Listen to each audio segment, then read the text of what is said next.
ఇది ప్రస్తుతం అయితే మనం ప్రయాగ్రాజ్ నగరంకి అయితే చేరుకున్నాం.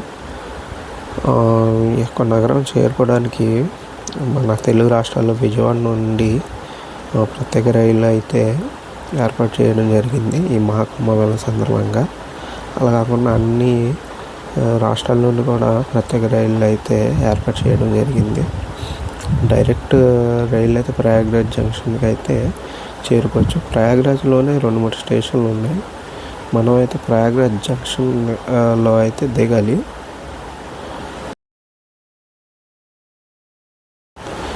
అక్కడ దిగిన తర్వాత మనం ఇలాగా స్టేషన్ నుండి బయటికి రాగానే ఇలా నగరం యొక్క వ్యూ కనబడుతుంది. దాని తర్వాత కొంచెం నడిచిన తర్వాత కొంచెం ముందుకు వెళ్ళిన ఒక సర్కిల్ వస్తుంది. అక్కడ నుండి మనకి సంగమం దగ్గర అయితే ఆటోలు దొరుకుతాయి. అక్కడ నుండి మనం ఆటో తీసుకోవచ్చు. అసలు ముఖ్యంగా ప్రయాగ్రాజ్ కుంభమేళా ఒక చరిత్ర, దాని సంబంధించింది విశేషాలు నేను ఇప్పుడు మీకు వివరిస్తాను. ప్రస్తుతం మనం ఈ యొక్క కుంభమేళా చరిత్ర గురించి తెలుసుకుందాం. అసలు కుంభమేళా అనే పదం అనేది కుంభం అంటే ఒక కొండ మరి మేళ అంటే తెలుసుగా మీకు ఉత్సాహం అలా అనే అర్థం వస్తుంది. కుంభమేళా అని అంటారు. ఈ ఉత్సవం భారతదేశంలోనే 4 పవిత్ర నగరంలో జరుగుతుంది. అంటే ప్రయాగ్రాజ్, హరిద్వార్, ఉజ్జయిని మరియు నాసిక్లో జరుగుతుంది. కుంభమేళా పురాణాల ప్రకారం సముద్రం మథనం నుండి అమృతం వచ్చినప్పుడు అంటే అమరత్వం ప్రసాదించే పానీయం అమృతం దాన్ని అంటారు. దేవతలు మరియు రాక్షసులు ఈ అమృతాన్ని పొందడానికి పోటీ పడతారు. ఈ యొక్క పోటీ సమయంలో ఏమవుతుందంటే దేవతలు అమృతాన్ని రక్షించడానికి ప్రయత్నం చేసినప్పుడు 4 ప్రదేశాల్లో కుంభం నుండి అమృతం నదిలో పడిపోతుంది. 4 చుక్కలు అన్నమాట. ఈ యొక్క పైన చెప్పిన ప్రయాగ్రాజ్, హరిద్వార్, ఉజ్జయిని, నాసిక్లో పడుతుంది. ఇది అసలు సముద్ర మథనం అంటే ఏంటంటే ఇప్పుడు దేవతలు మరియు రాక్షసులు అమృతం కోసం సముద్రాన్ని మదించారు. అంటే మనం ఇదివరకు పురాణాల్లో చిన్నప్పుడు చూసుకుంటూ ఉంటాం. ఒక కొండకే ఒక పావుని చుట్టి ఇటు పక్కన రాక్షసులు, ఇటు పక్కన దేవతలు లాగుతారు కదా, అదే క్షీరసాగర మథనం అంటారు. ప్రస్తుతం అయితే చెప్పే కదా అక్కడ ఆటో ఎక్కాలని, నన్ను అయితే ఆటో ఇక్కడ దింపేయడం జరిగింది. ఇక్కడ నుండి ఏ ఆటోని కూడా లోపలికి అయితే అలౌ చేయడం లేదు. ఇక్కడ నుండి మొత్తం 4 కిలోమీటర్లు నడవాలి. సంగమం దగ్గరికి వెళ్ళాలంటే అక్కడికి 4 కిలోమీటర్లు నడిచి వెళ్ళాలి. చూడండి, ఇక్కడ చక్కగా స్టాచ్యూ ఒకటి చాలా బాగా ఏర్పాటు చేశారు ఇక్కడ.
ఇక్కడైతే నేను టీ తాగుదామని ఆగాను. దగ్గరగా నేను ఒక 2 కిలోమీటర్లు నడిచాను.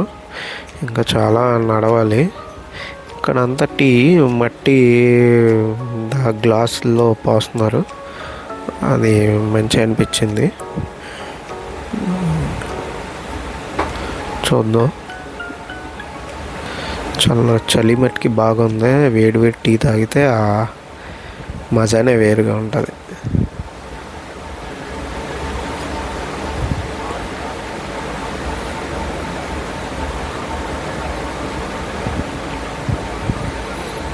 టీ తాగి మళ్ళీ నేను నా నడక స్టార్ట్ చేశాను. ఇక్కడ నడుస్తూనే ఉన్నాను. ఇంకా చాలా దూరం అయితే నడవాలంట. చాలామంది జనం అయితే వచ్చారు. కొన్ని లక్షల మంది అయితే ఉన్నారు. ఇప్పుడు నైటు 11 అలా అవుతుంది. ఇప్పుడు చూడండి ఎంతోమంది జనం వచ్చారు ఇంకా ప్రయాగ్రాజ్ స్నానం చేద్దామని. ఎక్కడెక్కడో నుండి ఈ యొక్క కుంభమేళలో జనాలు అయితే వస్తున్నారు. చాలా దూరం నుండి, అన్ని రాష్ట్రాల నుండి, భారతదేశంలో అన్ని రాష్ట్రాల నుండి అయితే వస్తున్నారు. ఎందుకంటే ఇది 144 సంవత్సరాలకి ఒకసారి వచ్చే మహాకుంభమేళ. మీరు ఆ సైడ్ చూసే అన్నీ ఆ టెంట్లా గుడారాల్లాగే వేశారు. వసతులు ఇవన్నీ వచ్చే జనాలకి ఇబ్బంది లేకుండా. కానీ అరేంజ్మెంట్స్ అయితే చాలా బాగా చేశారు యూపీ గవర్నమెంట్.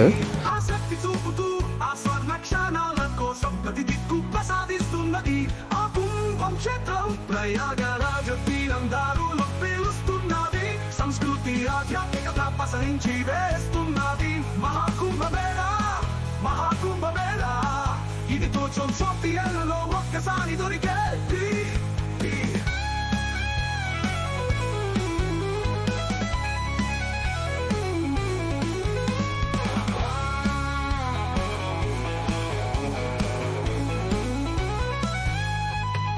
ఆకాశం నుండి దివ్యంగా చూస్తున్న నక్షత్రాలు, నదుల్లో ప్రతిబింబం పడుతున్నది ఆలోక రమణం.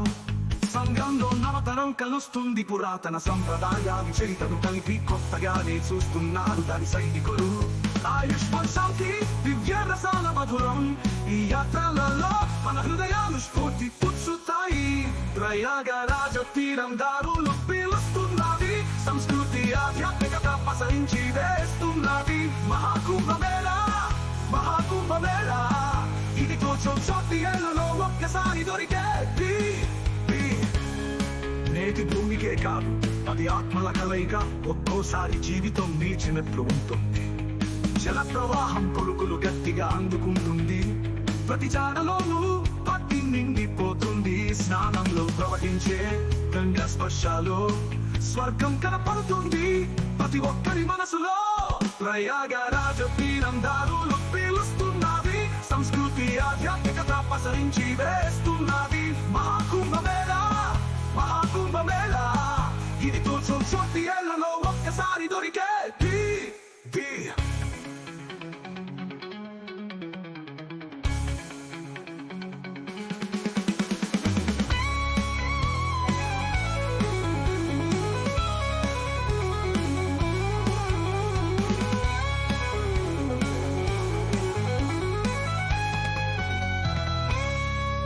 జీవితం ఊహించని ఒక పదం ఈ యాత్ర. మహాకుంభమేళాలో ఆత్మనాగాన సంగమం. ప్రతి క్షణంలో నింగిలోకి లేచే ప్రార్థనలు, నగ్నతలో దాక్కున్న ధ్యానం, తపస్సు యొక్క రహస్యాలు, పవిత్రత భక్తి సాగే మార్గంలో. ప్రతి భక్తుడు వణుకుతున్నది పుణ్యంలో. ప్రయాగరాజ తీరం దారులు పీలుస్తున్నవి, సంస్కృతి ఆధ్యాత్మికత పసరించి వేస్తున్నది. మహాకుంభమేళ ఇది కొంచెం చోటి ఏళ్లలో ఒక్కసారి.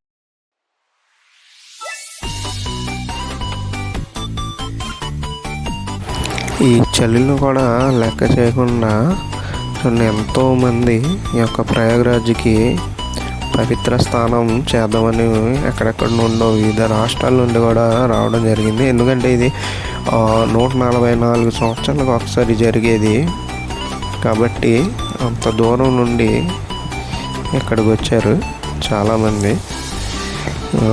యూపీ గవర్నమెంట్ ఏర్పాట్లు కూడా చాలా బాగా చేసింది. ఎక్కడికక్కడ ఇలా ఎవరు కూడా భక్తులు ఇబ్బంది పడకుండా ఎక్కడికక్కడ పోలీసులు ఉండి, ట్రైన్ దిగిన వెంటనే కూడా పోలీసులు రావడం, వాళ్ళని దించడం, మళ్ళీ ట్రైన్ ఎక్కించడం కూడా జరిగింది. చూడండి, మన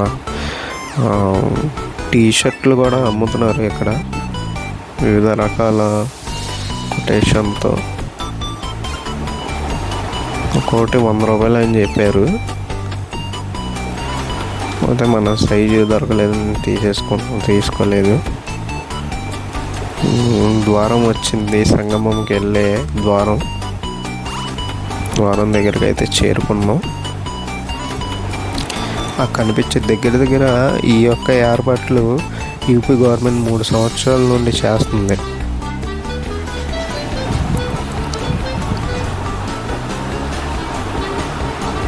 చూడండి, ఎంతోమంది జనాలు అయితే రావడం జరిగింది. అసలు ఫుల్గా ఉన్నారు. చాలామంది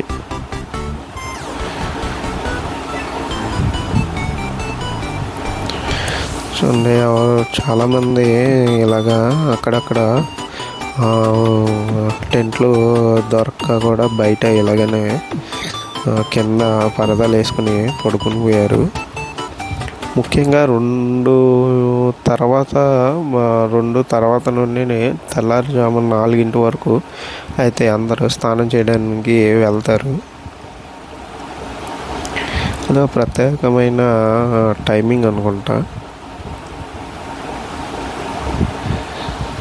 చాలా దూరం అయితే నడవాల్సి వస్తుంది. చాలా ఘాట్లు ఉంటాయి కాబట్టి. కాకపోతే నేను అయితే సంగం ఘాట్ దగ్గరికి వెళ్ళి స్నానం చేద్దాం అనుకుంటున్నాను. ఇంకా చాలా దూరం. చూడండి, కింద కూడా ఇదంతా ఇసుకలాగా ఉండటం వల్ల ఇనుమ ప్లేట్స్ అయితే వేశారు. నడవడానికి బళ్ళు అవన్నీ తిరగడానికి ఇబ్బంది లేకుండా ఉంటుంది. గట్టిగా కూడా ఉంటుంది, బురద లేకుండా. అందుకే మొత్తం ఎక్కడెక్కడ లైటింగ్తో కనుచూపు మేరకు ఇలా లైట్లు వేసే ఉంచారు. మొత్తం చాలా చక్కగా ఏర్పాటైతే. నేటి భూమికే కాదు, అది ఆత్మల కలయిక. ఒక్కోసారి జీవితం నేర్చినట్లు ఉంటుంది. జల ప్రవాహం కురుకులు గట్టిగా అందుకుంటుంది. ప్రతి జాడలోనూ భక్తి నిండిపోతుంది. స్నానంలో ప్రవహించే గంగా స్పర్శలో స్వర్గం కనపడుతుంది ప్రతి ఒక్కరి మనసులో. ప్రయాగరాజ తీరం దారులు పీలుస్తున్నవి సంస్కృతి ఆధ్యాత్మికత. ఇలాగా అన్ని ద్వారాలు ఉన్నాయి. ఇది నంది ద్వార్. ఫస్ట్ మనం చూపించాం కదా, అది మహాకుంభమేళ ఒక ఫస్ట్ ఎంట్రన్స్. ఇలాగా 2-3 ద్వారాలు దాటిన తర్వాత సంగమం అయితే చేరుకుంటాం. ఇలా నందిద్వార్ ఇది అయితే. నందిద్వార్ దాటి కూడా ఇంకా నడుస్తున్నాను. ఇంకా సంగం దగ్గర ఇంకా చాలా దూరం ఉంది. అక్కడ నడుస్తూనే ఉన్నాం. లగేజ్ కానీ ఏం కానీ ఎక్కడ పెట్టడానికి లేదు, ఆ సౌకర్యాలు అయితే లేదు. మీరైతే వచ్చినప్పుడు ఎక్కడైనా లగేజ్ రూమ్ తీసుకుని ఆ లగేజ్ ఏం లేకుండా అక్కడ పెట్టి వస్తేనే బెటరు. లేదంటే చాలా ఇబ్బంది పడిపోతారు. నేను ఒక్కనే కాబట్టి ఎలాగోలా వచ్చేసాను. అదే ఫ్యామిలీతో అయితే ఇబ్బంది పడతారు. ఎక్కడైనా లగేజ్ పెట్టి మీరు వస్తే బెటరు.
ఇదిగోండి, ఇక్కడ ఇంకా ద్వారం దగ్గరికి అయితే వచ్చాను.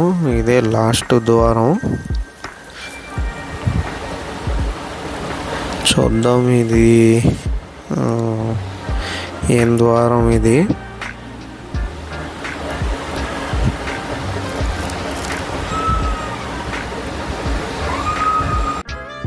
ఇదే సంగం ద్వార్. ఇది దాటిన తర్వాత మనం డైరెక్ట్ ఇప్పుడు సంగం ఏరియా, సంగం ఘాట్ యొక్క ఏరియాలో ఎంట్రన్స్ అయిపోయాం. ఇదే సంగం ఘాట్ యొక్క ఏరియా.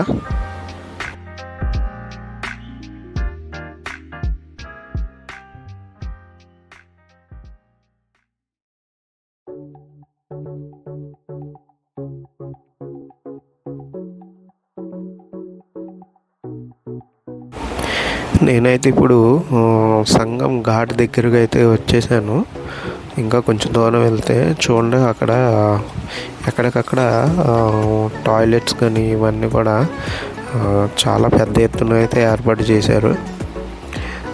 చెప్పాలంటే అందరూ ఇంతమంది వస్తారని భయపడతారు. 10 కోట్లు 20 కోట్ల మంది వస్తారని భయపడతారు, కానీ ఎలాంటి భయం లేదు. భద్రత పరంగా అయితే చాలా బాగా ఏర్పాటు చేశారు. ఎలాంటి ఇబ్బంది లేదు, ఎవరికి కూడా ఎలాంటి ఇబ్బంది లేదు. అవన్నీ టాయిలెట్స్ చూడండి, అదంతా టాయిలెట్స్. లేడీస్కి సపరేట్గా, జెంట్స్కి సపరేట్గా అయితే ఏర్పాటు చేశారు. అంతా ఎక్కడికక్కడ దీపాలతో నిండిపోయింది. అసలు ఒక పెద్ద నగరంగానే దీన్ని, ఈ యొక్క నది ఒడ్డుని ఏర్పాటు చేశారు. అయితే ఇంకా కొంచెం వెళ్ళాలి సంగం, ఇంకా కొంచెం సంగం వెళ్ళాలి.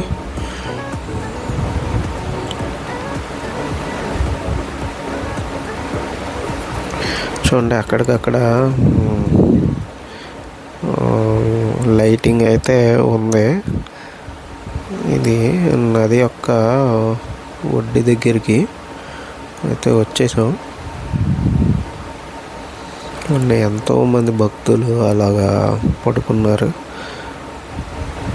చాలామంది అలా పడుకుంటాం వల్ల ఏమవుతుందంటే, ఈ యొక్క ఎప్పుడైతే ఎక్కువ క్రౌడ్ ఉంటుందో ఇలా పడుకోవడం వల్ల ఒకేసారి ఆ క్రౌడ్ వదిలేయడం వల్ల వాళ్ళ మీదకి వచ్చి తొక్కిసలాట అనేది జరగడానికి కారణం అది. కాబట్టి అక్కడ పడుకోకూడదు.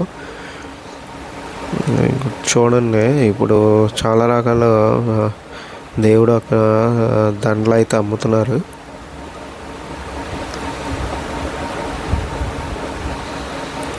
$70, $80, $100 అలా చెప్పారు.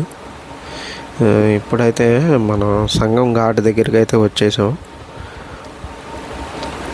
నది అటుపక్క ఒడ్డుకు కూడా చూడండి ఎంతో లైటింగ్తో వెలిగిపోతుంది. అటు సాధువులు కానీ అటు కూడా మా ఘాట్ అయితే ఉంది. చాలా ఘాట్లు అయితే ఉన్నాయి, కాకపోతే సంగం ఘాట్ అనేది మనకి మెయిన్.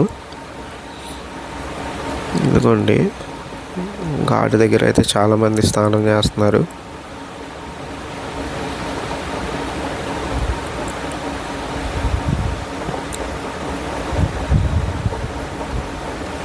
చాలామంది అయితే స్నానం చేస్తున్నారు చూడండి. కానీ ఎంత చల్లగా ఉందనుకుంటా నీళ్ళు. అసలు ఎంత చల్లగా ఉందో, దగ్గర 10 డిగ్రీలు ఉంది. ఇది అంత చల్లగా ఉంది. వాటర్ కూడా అంత చల్లగానే ఉంది. చిన్న భక్తులైనా ఎంతోమంది సంగమం దగ్గర స్నానం చేస్తున్నారు, పుణ్యస్థానాలు.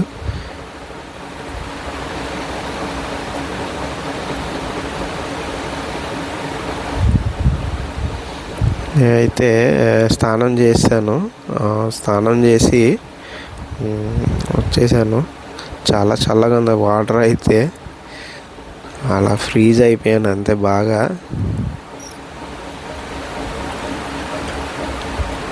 వాటర్ కూడా తీసుకున్నాను ఒక బాటిల్లో, గంగా వాటర్. రిటర్న్ అయితే అయిపోతున్నాను ప్రజెంట్. చూడాలి ఇక్కడ నుండి అయితే వారణాసికి అయితే వెళ్దామని అనుకుంటున్నాను.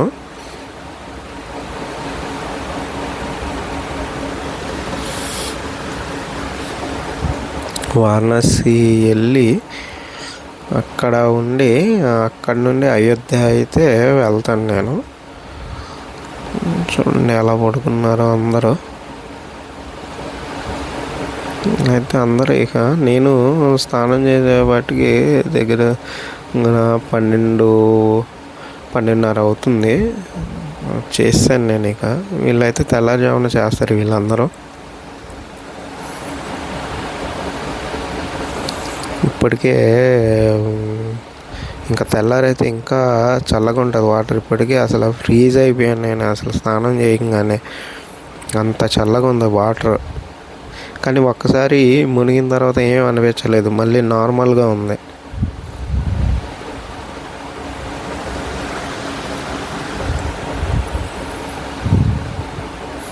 నేనైతే మళ్ళీ స్టేషన్కి అయితే ప్రయాగ్రాజ్ జంక్షన్ స్టేషన్కి అయితే వెళ్ళిపోతున్నాను. చూద్దాం, అక్కడ ట్రైను ఉంది చూశాను. ఈరోజు వెళ్ళిపోతాను. ఇంకా స్టేషన్కి అయితే వచ్చేసాను నేను రిటర్ను. అక్కడక్కడ పోలీసు మళ్ళీ ఎటు దారి అంతా ఒకవైపు వెళ్ళడం ఒకవైపు రావడమే అలా పెట్టారు. ఒకే వైపు నుండి వెళ్ళే విధంగా కాకుండా అన్ని విధాలుగా ఇది అయితే జాగ్రత్త అయితే తీసుకున్నారు పోలీసులు. చూడండి, నైటు 1 గంటకు కూడా భోజనం అయితే పెడుతున్నారు. ఇక్కడికైతే భోజనం కూడా చేశాను నేను. స్టేషన్ దగ్గర పెట్టారు. అంటే అదంతా కుంభమేళ ఏరియాలోనే ఉంటుంది. స్టేషన్ దగ్గరలోనే 4 కిలోమీటర్ సంగమం దాటిన తర్వాత ఉంటుంది. స్టేషన్ దగ్గర నుండి ఒక 4 కిలోమీటర్లు ఉంటుంది సంగమం దగ్గరికి వెళ్ళాలంటే. కానీ అంత దూరం కూడా లేకుండా అన్ని సౌకర్యాలు అయితే ముందలే స్టేషన్ దగ్గర నుండే ఏర్పాటు చేశారు ప్రభుత్వం. స్టేషన్ కూడా చాలా బాగా డెవలప్ చేశారు ప్రయాగ్రాజ్ జంక్షన్. ఈ యొక్క మహాకుంభమేళ గురించి అనుకుంటాను. చాలా పెద్ద స్టేషన్గా చేశారు. చాలా బాగా డెవలప్ చేశారు.